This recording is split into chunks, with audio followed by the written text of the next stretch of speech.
तर छान असं आमचं देवदर्शन झालं. त्यानंतर आम्ही बीचवर गेलो होतो द्वारकेला. नागेश्वरवरून येताना त्या रस्त्याने एक बीच लागतो. तर सुंदर असा बीच आहे, पर्यटन स्थळ आहे छान. तर नमस्कार, स्वागत आहे आपल्या सगळ्यांचं बाळी किचन आणि ब्लॉगमध्ये. तर आतापर्यंतचा जो प्रवास होता आमचा खूप छान आणि सुखरूप असा झालेला आहे. त्यानंतर आम्ही बीचवर गेलो होतो इथे, कारण आम्हाला बेट द्वारकेला जायचं होतं, पण तिथे संध्याकाळी 4 वाजता उघडतं म्हणून आम्ही इथूनच परत रिटर्न झालो होतो, कारण घरी जायचं होतं आम्हाला, वेळ नव्हता एवढा म्हणून. फक्त आम्ही मेन द्वारकेचं मंदिर बघितलं, बेट द्वारका आमची बघायची राहिली. त्यामुळे आम्ही इथून मग बीचवर गेलो थोडा वेळ मुलांना घेऊन. मुलांनाही छान वाटलं.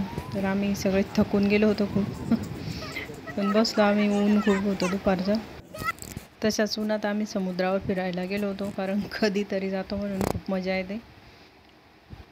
आम्ही फिरतच गेलो होतो. त्यामुळे तसंच आम्ही जसं गाडीतून उतरलो तसं आम्ही बीचवर गेलो, कारण आम्ही सकाळी द्वारकेवरून निघलो होतो, नागेश्वरला गेलो, मग तिथून येताना या बीचवर गेलो होतो. छान असा मस्त समुद्रकिनारा होता आणि खूप असे पर्यटक पण आलेले होते.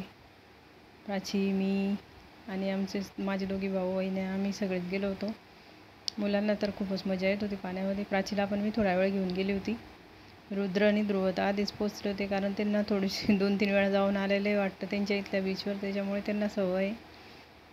आणि इथे भाविक पण पहिल्यांदा आलेला होता, पण खूप एन्जॉय करत होता. इकडे प्राचीचं आणि मामीचं चालू होतं फोटो सेशन, मामाचं, मामीचं, प्राचीचं. मुलं खूप एन्जॉय करत होते इथे बीचवर. तर मस्त असा समुद्रकिनारा आहे आणि व्यवस्था पण छान केलेली इथे. पाणी पण स्वच्छ मस्त पाणी होतं आणि चांगलं वाटत होतं पाण्यामध्ये, आणि मुलांनी तर खूपच एन्जॉय केलं.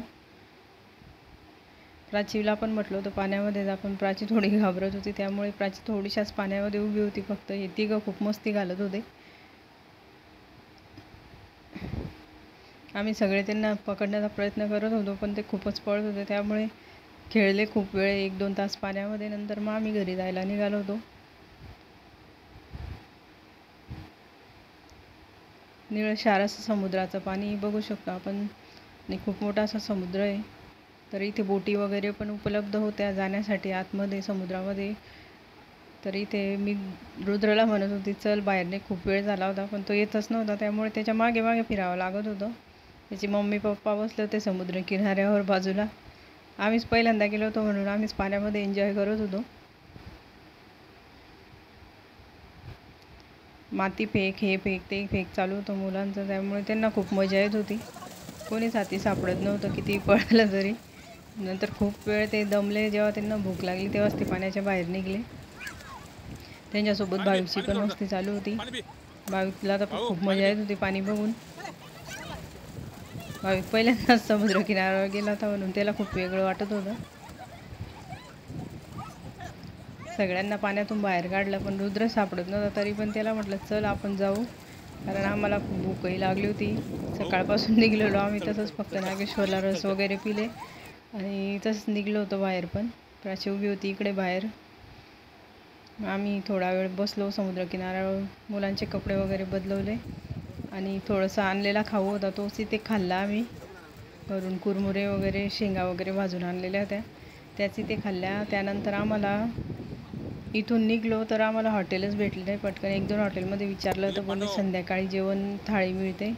मग एका ठिकाणी आम्ही गेलो, तिथे आम्हाला भजे मिळाले. फक्त एका माणसाने भजे करून दिले, तेच आम्ही खाल्ले. नंतर मग आम्ही रात्री जवळपास 11 वाजता आम्हाला एक हॉटेल भेटली, तिथे आम्ही जेवण केलं.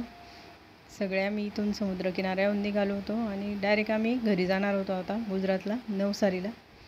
त्यामुळे या रस्त्याने आम्हाला चांगली अशी हॉटेलच मिळाली नाही. खूप पुढे गेल्यावर एक भेटली, मग तिथे आम्हाला जे होतं अवेलेबल तेच आम्ही खाल्लं रात्री 11 वाजता जवळपास. छान असं वातावरणही झालेलं होतं संध्याकाळचं, पण मूड सगळ्यांचा गेलेला होता आता फिरण्याचा. खूप थकले होते, त्यामुळे इथेच आम्ही आता बसलो होतो जेवायला. थंडी पण वाजत होती खूप.